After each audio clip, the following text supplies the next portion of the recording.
relates to just where he stopped on the legal and legislative proposals that he was considering before his exit from the ministry, and more so around the issue of implementation of Article 37 of the Constitution on the right of Kenyans to picket, assemble, demonstrate peaceably.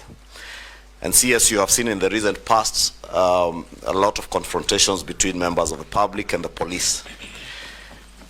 And it's my view that principally why this has been so is because you have failed to designate picketing corners. And Kenyans imagine you can picket anywhere and everywhere, including in some areas that you consider restricted areas. I would want to hear what is it that you would intend to do if you are reappointed and approved by this committee to ensure that there are no more confrontations between members of the public who want to peaceably assemble and picket and the police. Two, there seems to have been a complete breakdown in administrative and security structures in the country. And I say that in view of when you came into office, the Shakahola massacre, where up to now we don't know how many Kenyans lost their lives in Shakahola.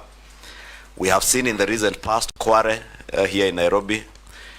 In a country like ours, how is it possible where you have chiefs, assistant chiefs, nyumba kumi, and all the structures and security and administrative structures that we have, that 20, 40 people can be killed around one small area like Kware, in the full view of the security and administrative structures without government coming to know. And the same thing happened to Shakahola. And I would want to hear what is it that you would intend to do to make sure that there is restoration of administrative and security structures right at the village level to secure our country. Mr. Speaker, sir,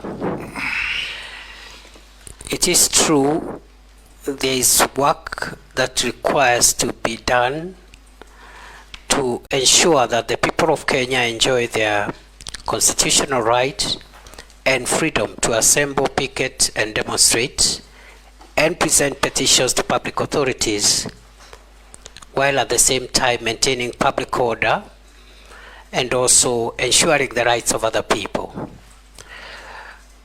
Before I was dismissed on 11th of July, I had actually finalized the draft regulations to the Public Order Act, which will be the statutory instrument to be processed for purposes of giving effect to the enjoyment of that right, not to curtail that right, because a statute cannot curtail a constitutional right, but to give effect to how that right will be exercised.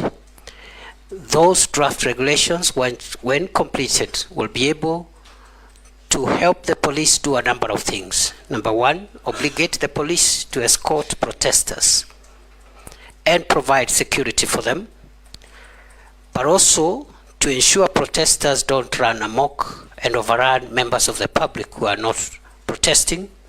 Number three, it will require those protesting to notify the police and tell and also give the number of protesters so that the appropriate arrangements are made.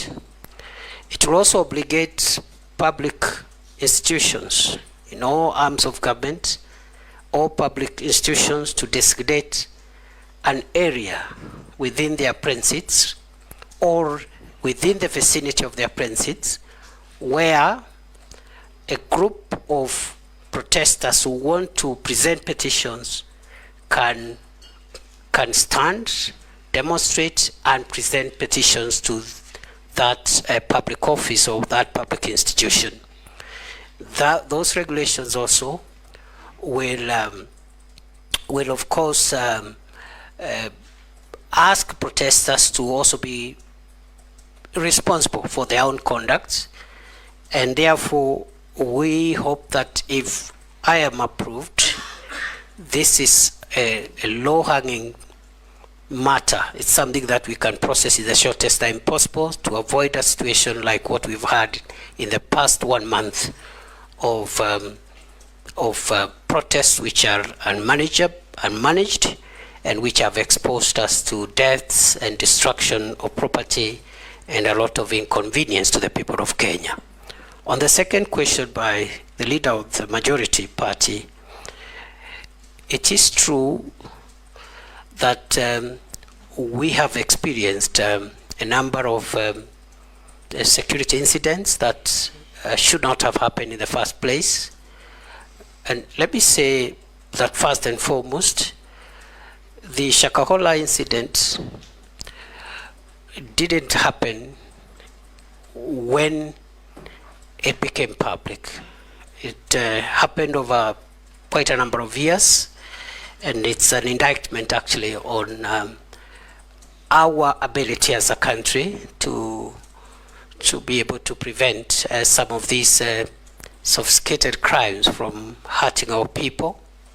I am on record to having apologized on behalf of previous and the present administration for that breach, because the radicalization and the criminal activity around Shakahola began in 2019-2020.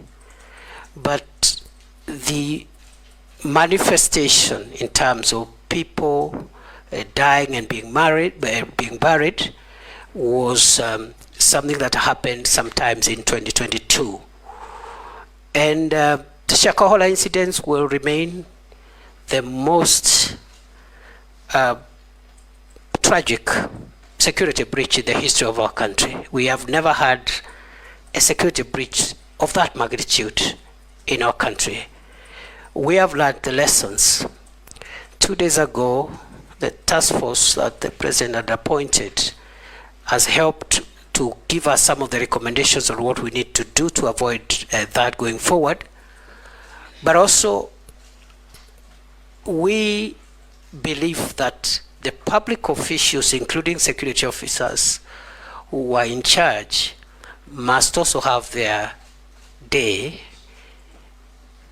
in being made accountable. We had proposed the establishment of a commission of inquiry to help us put together the accountability process so that we can have recommendations on prosecution and other action. But the commission of inquiry was stopped by our courts, and we were unable to move.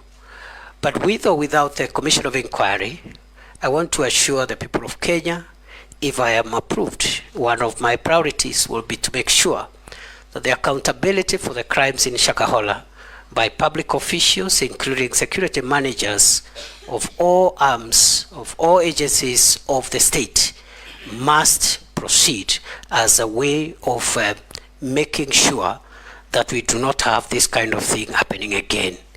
It is true also recently we had an incident which is actively under investigations around Kware area. Again, the same reasons, gaps in the Ngao and Nyumba Kumi structures, and also our intelligence collection ability. And I just want to say that now that we have finalized the proposals and we know what we need to do to reform our National Police Service, my next assignment, if I am approved by this House, will be to initiate far-reaching reforms in the national government administration system to ensure that we restructure the Ngao system, make it more responsive, modernize it, and distribute it to the lowest level in a manner which helps us to avoid incidents like this when we have serious security breaches, yet we have government officials paid by the people of Kenya to make sure that the country is safe. So I want to admit those were very unfortunate incidents, and national security being a work in progress and a perpetual project, we have learned the lessons, and we are going to make sure that we strengthen and seal the gaps to ensure that we make our homeland safer than it has been before. Thank you. Minority Leader.